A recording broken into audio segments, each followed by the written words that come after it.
नेत्रों को बंद ही रहने दे। हमारे सबसे निकट हमारा आभ्यंतर अमूर्त शरीर है। सबसे पहले व्यवहार जो निकट हो उसके प्रति करना चाहिए, दूर के साथ व्यवहार बाद में। सबसे निकट हमको हमारा आभ्यंतर अमूर्त शरीर है, उसके साथ व्यवहार अनुभव रूप होता है। तो हम अपना अनुभव करें, सिर से पांव तक अपना विस्तार है, इसको लक्ष्य में लेकर इसके सुख का अनुभव करें। और इसके बाद वास्तव में कुछ करने योग्य रहता ही नहीं है। तथापि यदि हम कमजोर हैं और बाह्य पदार्थ ज्ञान का विषय बनता है, तो उस बाह्य पदार्थ के प्रति यथोचित व्यवहार करते हैं। और व्यवहार यही है कि सामान्यतया तो यह है कि हम उसको नमस्कार करें, उसको आदर दें। फिर भी बार बार में भी अंतर पड़ता है। कोई हमसे बड़ा है तो उसको प्रणाम करते हैं, उसको आदर देते हैं, उसमें भी वेद ज्ञान करते हैं।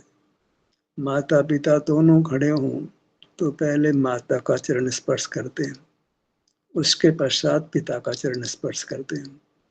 कारण कि हमारे पर माता का उपकार पिता से अधिक है, वही हमारा पालन पोषण करती है, हमको जीवित रखती है। तो दोनों खड़े हों तो पहले व्यवहार माता के प्रति होता है, पहले माता का चरण स्पर्श करते हैं, उसके बाद पिता का चरण स्पर्श करते हैं। ऐसे ही हमारे सामने कोई भी व्यक्ति हो तो उसको पहले नमस्कार करने में आता है, फिर अपना अनुभव बाद में करते हैं। वो तो करना ही है, पहले करें बाद में, उसमें तो कोई बात ही नहीं है। पर धर्म के मामले में जब मंदिर जाते हैं तो स्वयं भी हमारे साथ है और भगवान की प्रतिमा भी हमारे साथ है। तो क्या करें, मंदिर जाने पर दो पदार्थ हमारे सामने हैं, एक हमारा आभ्यंतर अमूर्त से जो अति निकट है, एक भगवान की प्रतिमा है। तो समझदारी विवेक ये कहता है कि पहले हम अपने अमूर्त शरीर का संवेदन करें, मंदिर जाते ही आंखें बंद करें और अपने अमूर्त शरीर का एहसास करें। जब तक कर सकें तो ठीक है, नहीं कर सकें तो आंखें खोले, भगवान की प्रतिमा दिखाई पड़ती है तो हाथ जोड़कर उनको नमन करते हैं। ऐसे हमारा व्यवहार समीचीन होना चाहिए, विवेकपूर्ण होना चाहिए। व्यवहार ही खराब होगा तो निश्चय अच्छा नहीं होगा। सामने कोई खड़ा है, याद किसी और को करते हैं तो ये अच्छा नहीं है। सामने तो माताजी खड़े हैं, पिताजी खड़े हैं, तो उनको चरण स्पर्श करना तो दूर रहा है, जय जिनेन्द्र बोलते हैं। तो ये कोई अच्छी बात नहीं है, योग्य व्यवहार नहीं है। माता पिता खड़े हैं तो माता पिता का साथ योग्य व्यवहार करना चाहिए, माता का चरण स्पर्श करना चाहिए, फिर पिता का चरण स्पर्श करना चाहिए। वहां तो भगवान सामने है ही नहीं, तो भगवान को नमस्कार करने का प्रकरण ही नहीं होता। सामने नहीं है तो कैसे व्यवहार करें। भगवान की प्रतिमा सामने है तो उनको नमस्कार करते हैं, सामने नहीं हो तो काय का नमस्कार करें। चीज है ही नहीं, मौजूद ही नहीं है। जैसे भोजन है ही नहीं, खाते हैं जी, भोजन खाते हैं, भोजन तो है ही नहीं ना सामने, क्या खाते हो आप। भगवान सामने है ही नहीं, भगवान को नमस्कार करते हैं, कैसे करते हैं। यदि पंच परमेश्वर को जो नमस्कार करते हैं, नमोकार मंत्र बोलते हैं तो बोल देते हैं, नमस्कार मंत्र बोल देते हैं, अनंत का स्वरूप सामने लाते नहीं है, सिद्ध का स्वरूप सामने लाते नहीं है, आचार्य का स्वरूप सामने लाते नहीं है, उपाध्याय का स्वरूप सामने लाते नहीं है, साधु का स्वरूप सामने लाते नहीं है। और नमो नमो नमस्कार नमस्कार करते, अनंत को नमस्कार हो, सिद्धों को, आचार्यों को, उपाध्यायों को, साधु को तोते की तरह बोल लेते हैं। इस सामने तो लाओ, सिद्ध विकल्प में लाओ, लाओ तो सही, किसको नमस्कार कर रहे हो भाई। तो विवेकपूर्ण क्रिया होनी चाहिए। पंच परमेश्वर का नमस्कार मंत्र जल्दी जल्दी बोलने क्या दरकार है। पहले जिसको नमस्कार किया उसको सामने तो लाओ, इसको नमस्कार कर रहे हो। अनंतों को नमस्कार हो तो अनंत सामने तो खड़ा करो अपने। कल्पना लोक में खड़ा करो, खड़ा तो करो, सिद्धों को खड़ा करो, आचार्यों को खड़ा करो, उपाध्याय को खड़ा करो, सिद्ध साधुओं को खड़ा करो, तो नमस्कार माना जाएगा। सामने ही नहीं, किसको नमस्कार कर रहे हैं, क्या कर रहे हैं, कुछ पता ही नहीं है। और सबसे बड़ी बात ये कि अपनी प्रतिमा सदा ही हमारे साथ, जो जीवंत परमात्मा है, अन्य जीव तो दिखता ही नहीं है, दिखेगा भी नहीं, अनंत काल भी दिखेगा नहीं। न माता का जीव दिखेगा, न पिता का, न भगवान का, न किसी मित्र का, न सामने वाले व्यक्ति का। वो तो एक स्थूल व्यवहार ही बनेगा। पर अब तक अपनी मूर्त तो साक्षात जीवंत मूर्त हमको अनुभव में आती है। उसके साथ तो व्यवहार जो होगा वो सच्चा होगा। कोई अनुमान ज्ञान से नहीं कि सामने वाले का मूर्त शरीर देखा तो हाँ इसमें इसका जीव होगा, वो तो अनुमान से लगा रहे हैं। इधर अनुमान नहीं है, यहाँ अनुमान ज्ञान तो परोक्ष ज्ञान होता है। यहाँ तो साक्षात अपनी मूर्त हमको सिर से पांव तक सुख स्वभावी होने से सुख के द्वारा हमको उसका ग्रहण हो जाता है। पर्याय से द्रव्य का ग्रहण होता है, और कोई तरीका भी नहीं है। मूर्त को भी उसके पर्याय से जानते हैं, हम भी अपनी पर्याय से मिश्री को उसकी मिठास से जानते, सफेदी से जानते, और क्या तरीका है। तो हमको अपने आप को, हम सुख से अपने को पहचानते हैं। अपने पास जाते हैं तो हमको सुख मिलता है, तो हमने अपने स्वरूप को पाया। अपने पास गए, सुख नहीं मिला तो क्या किया, कुछ नहीं पाया, कुछ नहीं किया। ललाट पे आए, ललाट पे सुख का अनुभव ही नहीं हुआ तो ललाट पर नहीं आए। बेकार मेहनत, एकदम बेकार, फिजूल का प्रयत्न हो गया। ललाट पे आए तो ललाट का स्वाद, शांति का हमको मिलना चाहिए। हमें खबर ही नहीं है, बस ललाट बोला बस, और ललाट बोला, ललाट के क्षेत्र पे भी आ गए, कोई शांति मिली भी नहीं। मिली तो है लेकिन पहचान ही नहीं है, विकल्पों में खोते रहे। सिंसियरली उस काम को किया ही नहीं। सिंसियरली उस काम को करते तो ललाट पे आते हमको शांति होती, आकुलता मिटती, और सुख का अनुभव भी होता। बहुत बड़ी उपलब्धि है, हमने अपने स्वास्थ्य को पा लिया, स्वास्थ्य को भोग लिया, प्राप्त की प्राप्ति होती है। तो हमको शरीर प्राप्त है, उसका सुख भी प्राप्त है, उसको हमने भोग लिया, तो यही तो मोक्ष मार्ग है। जो वस्तु उपलब्ध है उसी की उपलब्धि होती है। आंख से पदार्थ देखते हैं, पदार्थ तो मिलाता तो है नहीं, हमारे में उसका प्रतिबिंब बन जाता है, उससे व्यवहार करते हैं। तो खरे कर व्यवहार तो हम अपने प्रतिबिंब के साथ ही करते हैं, बिंब तो दूर ही पड़ा रहता है। पर चूंकि लक्ष्य बाहर का रहता है तो हम कहते हैं प्रतिबिंब के साथ व्यवहार नहीं कर रहे, बिंब के साथ ही व्यवहार कर रहे हैं। व्यवहार ऐसे ही होता है। तो पर उससे उपलब्धि क्या, पर से तो कुछ मिलना ही नहीं है। इंद्रिय ज्ञान होगा और उसमें मिलेगा कुछ नहीं, सुख नहीं मिलेगा तो दुख मिलेगा। दुख मिलने के लिए जरूरी है कि राग द्वेष होना चाहिए। पदार्थ अच्छे बुरे लगते हैं, राग द्वेष होता है, वो आकुलता है, वही दुख है। और उसमें सबसे बड़ी दिक्कत तो ये है कि असाता वेदने कर्म का बंध होता है। मोहने को तो एक बार दुख नहीं भी माने, बच्चे से बहुत प्रेम है, पत्नी से प्रेम है, भाई से प्रेम है, तो मानो हमें तो कोई दुख नहीं लगता है, प्रेम में तो उल्टा अच्छा लगता है हमारे को। पर साथ में जो असाता वेदने कर्म बंध रहा है, जिससे बीमार पड़ते हैं, दर्द पैदा होता है, इंद्रियां खराब हो जाती हैं, इंद्रियों में शक्ति खत्म हो जाती है, उसका क्या होगा। बाहर तो खड़े रहे अच्छी तरह से, पर उसके बदले में जो असता विन्य कर्म का बंद होता है, उसको कौन भोगेगा। जरा सुबह छुबे वो तो बर्दाश्त नहीं होती है, और सीधी तलवार से टुकड़े हो जाते हैं, एक्सीडेंट में छिन्न भिन्न शरीर हो जाता है। एक डायबिटीज का सुई लगाता है, वही बर्दाश्त नहीं होती है, बहुत तकलीफ लगती है। वो दिल कठोर करके ही सुई लगाता है, लगाने वाला लगवाता है। ऑपरेशन कोई भी ब्लड लेता है, मान लो लैब टेस्ट के लिए, तो दिल को कड़ा करके ही काम करते हैं, कौन अपने बदन में छेद कराना चाहता है।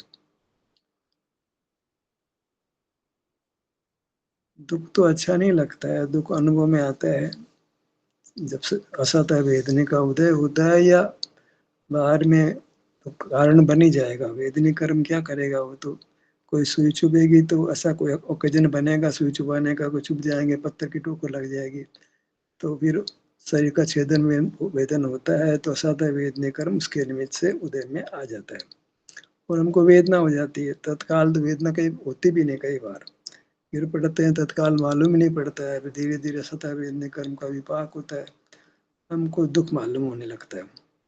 और उसका जन्मदाता कौन है? वो ठोक कर जन्मदाता है, कोई सुई छुपई वो जन्मदाता है नहीं, जन्मदाता है हमारा ज्ञान जो मूर्त को देख रहा है, उससे असता वेदने कर्म आया और उसका विपाक बाद में कोई कारण पाकर या समय पाकर होता है। समय से पहले भी हो जाता है, परिस्थिति ऐसी बनती है कि उस कारण से कर्म का विपाक पहले हो जाता है, उसकी स्थिति टूट जाती है और पहले उदय में आ जाता है, तो परतंत्रता है।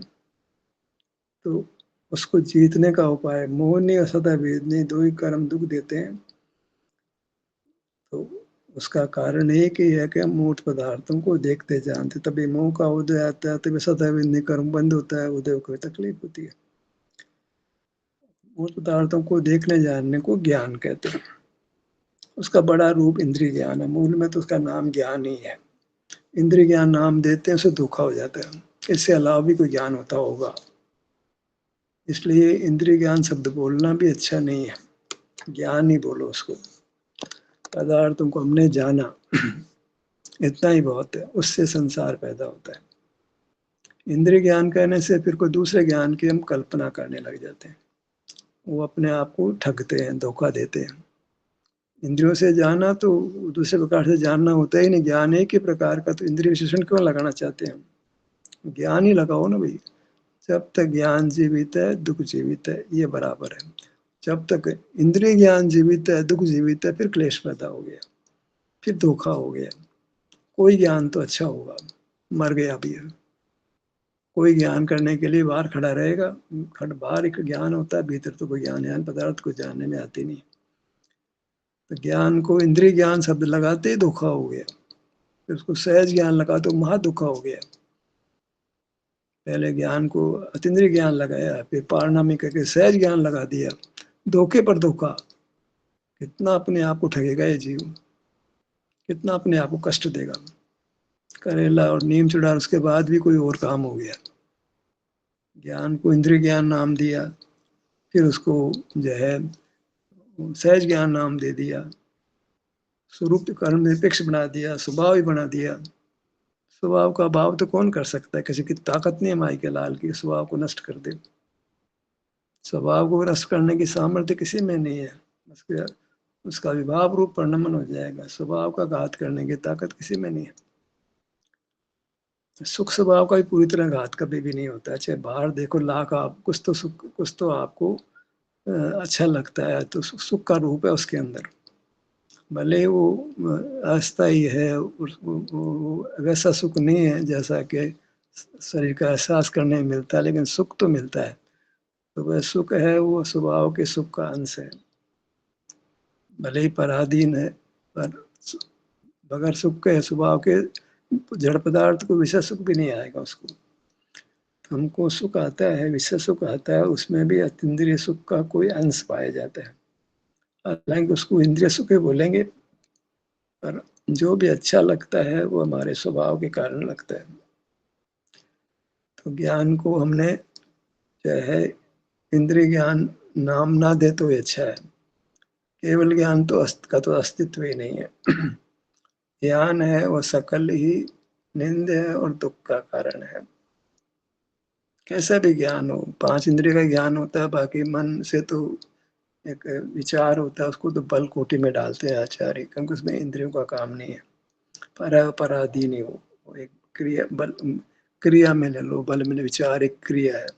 ज्ञान भी होने को क्रिया, पर ज्ञान को हमने अलग किया, क्योंकि इसमें इंद्रियों की सहायता है, दूसरे में मन मस्तिष्क की सहायता है, वचन में और पुद्गल शरीर की सहायता है, काय चेष्टा में और दूसरे काय पुद्गल की सहायता है। ये सब पराधीन भाव है, पराधीन भाव हमारे स्वभाव नहीं है। स्वभाव इतना ही है कि इन सब क्रियाओं को बंद कर दें तो आवरण मिट, मतलब स्वभाव को रोकने वाला कर्म हट गया, कार्य रूप हट गया, तो हमको स्वभाव व्यक्त हो गया। हमको अच्छा लगने लग गया, कोई दुख नहीं है, कोई राग नहीं है, कोई अशांति भी नहीं है और अस्वास्थ्य भी नहीं है। स्वास्थ्य मिल गया, अशांति भी मिट गई, राग द्वेष भी मिट गया। कैसे मिट गया? हमने अपना आश्रय किया, स्वावलंबी बने, पर का आश्रय छोड़ दिया, अपनी मूर्त का आश्रय किया। अपनी मूर्त है, उसको परमात्मा संज्ञा है। दूसरे के परमात्मा तो दूसरे की मूर्त तो दिखती नहीं है, अनंत काल में दिखेगी नहीं, पहले दिखी नहीं, आगे दिखेगी नहीं। तो उसका तो पूरा मूर्त के संबंध से व्यवहार होता है। वो मूर्त शरीर भी भगवान का हमको दिखता नहीं है, दिखता तो प्रतिष्ठित प्रतिमा है, जो वास्तव में भगवान का शरीर भी नहीं है। हमारे पास तो साक्षात जीवंत परमात्मा हमारा रूप सदा हमारे निकट रहता है। पहले उसके साथ व्यवहार करें, पहले उपकार उसका है, परिणाम वो पैदा करता है। कैसा भी परिणाम हो उसके द्वारा पैदा किया जाता है, वो ना हो तो हमारा परिणाम का अस्तित्व ही नहीं होगा। जैसे माता के अभाव में हमारा जीवन कटाई में पड़ जाता है बचपन में, ऐसे ही विस्तार के अभाव में वृत्ति खड़ी नहीं होती है। तो पहला उपकार अपने विस्तार का है, सबसे पहले नमन है वो अपने विस्तार को, इसको देह नाम है। भले इसको लोक में बोलने की दरकार नहीं, अपने भीतर मानने की बात है। नमो निज अमूर्त देहम, देह हमारा अमूर्त है, उसको मैं नमन करता हूँ क्योंकि उसका उपकार है, उससे परिणाम पैदा होता है, और उसका आश्रय करने तो मोक्ष सुख मिलता है, शाश्वत उत्तम सुख मिलता है। उसके समान उपकारी कोई नहीं है। थैंक यू देना है तो उसको दो, ग्रेटिट्यूड चाहिए तो उसको चाहिए। ऐसे ग्रेटिट्यूड को, थैंक को यहाँ वहाँ बांटना नहीं है। जिसने यथार्थ में हमारा उपकार किया है, करता है और करेगा, वो तो हमारा आभ्यंतर अमूर्त शरीर है, बस उसको ही नमन है। वो ये गर्दन हर के पर के सामने नहीं झुकती है, स्वाभिमान को नुकसान पहुंचता है। हमने तो ये पढ़ रखा है कि हमारा नमन पंच परमेष्टि को होता है और किसी को नमन नहीं होता है। तो ऐसा ही तो व्यवहार है, निश्चय कुछ और है। हमारा नमन तो हमारे अमूर्त शरीर को होता है, ये परमार्थ है, सत्यार्थ है, इससे मोक्ष मार्ग बनता है। और किसी के आगे हमारी गर्दन झुकती नहीं है तो मोक्ष होगा।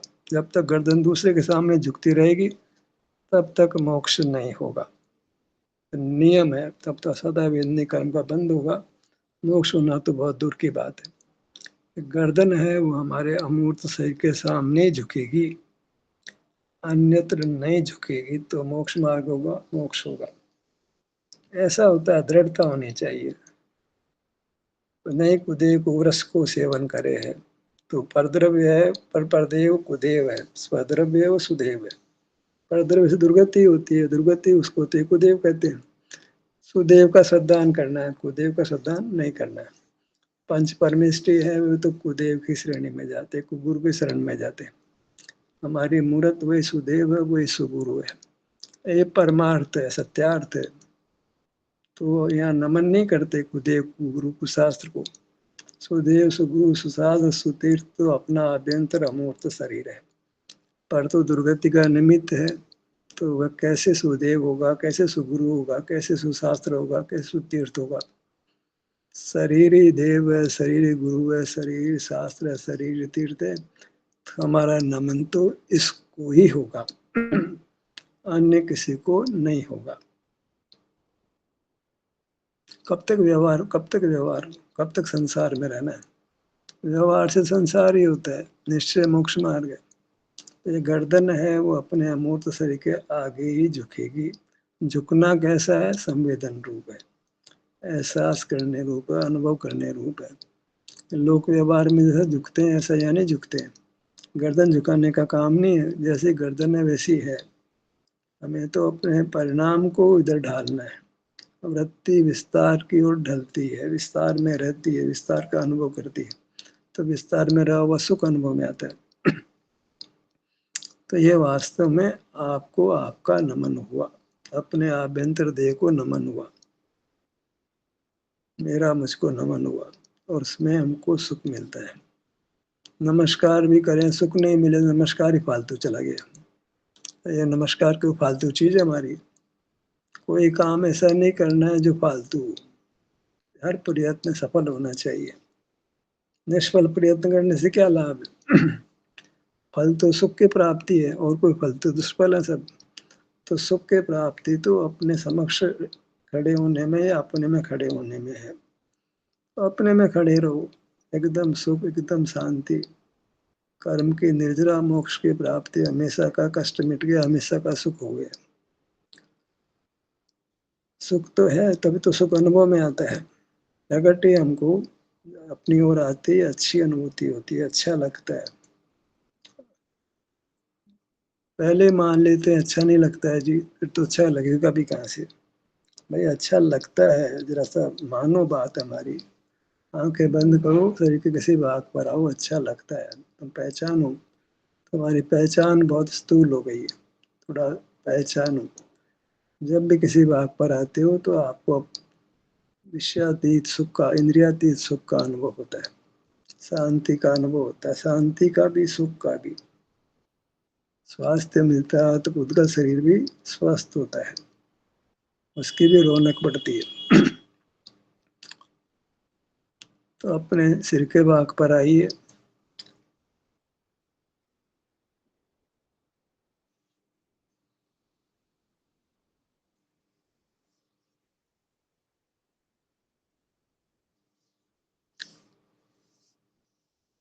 ये एक तरह से हमारे सिर का नमन हो गया, सुख का एहसास हुआ, ये वास्तव में नमस्कार हुआ।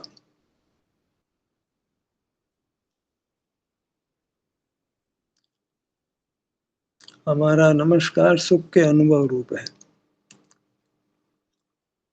उसी को हमने दूसरे दूसरे नाम दे देते हैं, पर वास्तव में हम हमारे पास होते हैं तो हमें शांति होती है, सुख का अनुभव होता है। वो दो चीज नहीं है, एक नास्ति रूप है, एक सद्भाव रूप है ना। शांति कहा तो अभावात्मक है, और सुख कहा तो सद्भावात्मक है। ललाट का भाग,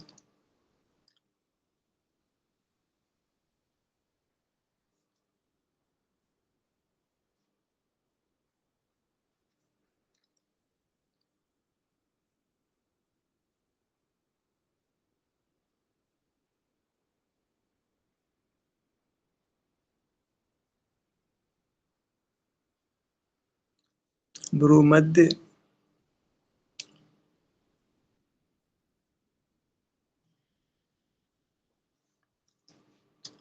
जो शांति होती है उसको पहचानिए, जो सुख अनुभव होता है उसको पहचानिए।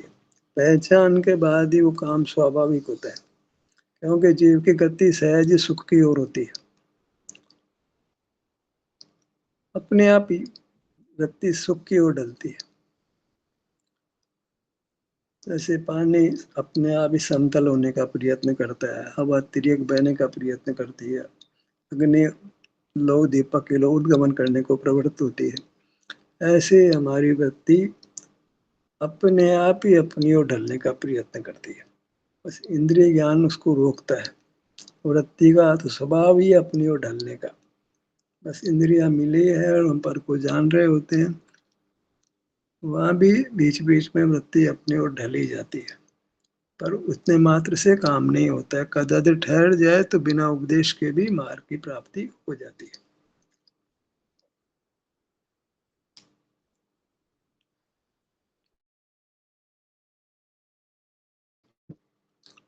नासिका भाग पर आइए।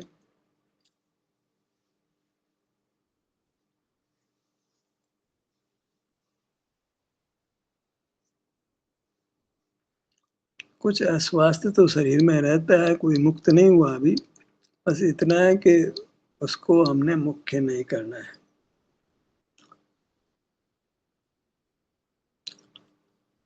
जो चला जाता है उसको मुख्य नहीं किया जाता, जो रहता है उसको मुख्य करते हैं।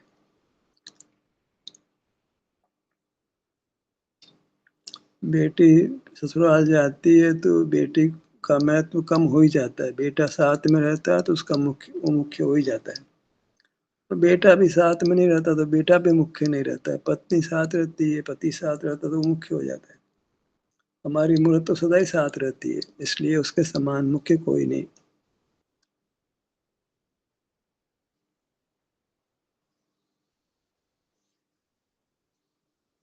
होठों के भाग पर आइए।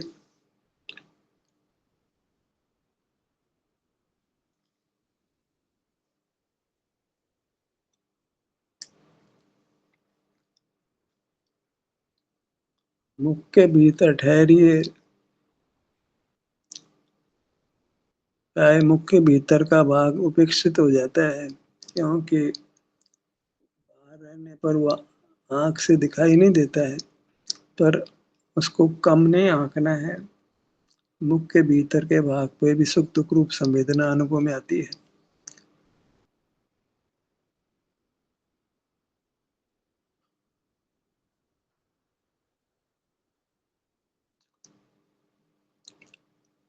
मुख का भाग है जहाँ तक कंठ है, उसके पहले पहले तक स्पर्श इंद्रिय का व्यापार भी होता है, तो वो एक खुले अंग जैसा ही है। भले होठ उसे बंद कर लेते हैं, पर वह भीतर का भाग है, वो खुले अंग जैसा ही है। जहाँ जहाँ और इंद्रिय है वहाँ स्पर्श इंद्रिय तो है ही है। जिह्वा इंद्रिय है वहाँ पे भी स्पर्श इंद्रिय है।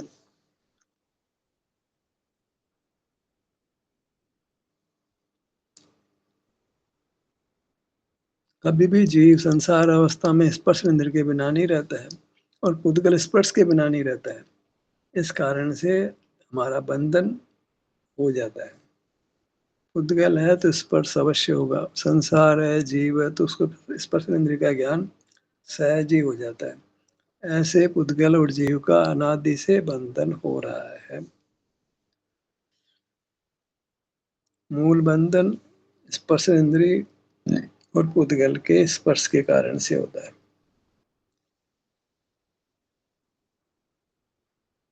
एक अकेले स्पर्श इंद्रिय का व्यापार करके एक इंद्रिय जीव कितने ही कहा कि एक इंद्रिय में रह जाता है। कितनी खतरनाक है स्पर्श इंद्रिय, इसकी हम कल्पना भी नहीं कर सकते। और इंद्रियों में तो अवसर है जागृति का, स्पर्श इंद्रिय में तो प्राय बेहोश जैसा ही रहता है।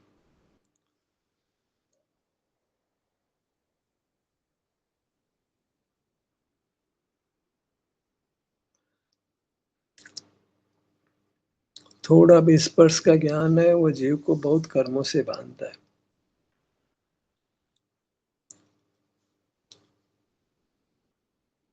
गर्दन का भाग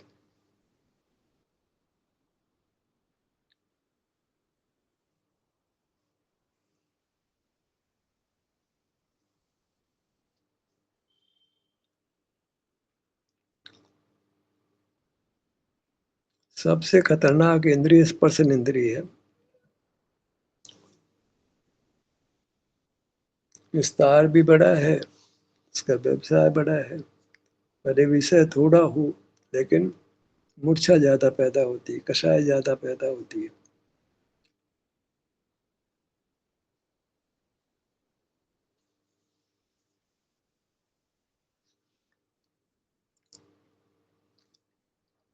सीने का भाग, पेट का भाग, पीठ का भाग, दाई भुजा, बाई भुजा, दायां पैर, दायां पैर। आप लोग तो गति के साथ नहीं पहुंच सकते हो, पर बोलने वाला तो पहुंच ही जाता है। अब सुनने वाले का बहुत समय सुनने में खराब हो जाता है। पर इतना है कि हमेशा तो सत्र में नहीं होते, जब सत्र में नहीं होते हैं तो ही हमारा विशेष पुरुषार्थ करने का अवसर होता है। अकेले होते हैं तो उस समय हम बाहर की दुनिया से कम जुड़े और अपने शरीर से अधिक जुड़े। शरीर में सुख की स्थिति है, उसका अनुभव करें, वही सच्चा सुख है। उसी सुख को पा करके हम विशेष कर्मों का नाश करते हैं और परमात्म दशा को पाते हैं। ध्यान का सत्र यहीं समाप्त होता है। आपकी सहभागिता के लिए धन्यवाद।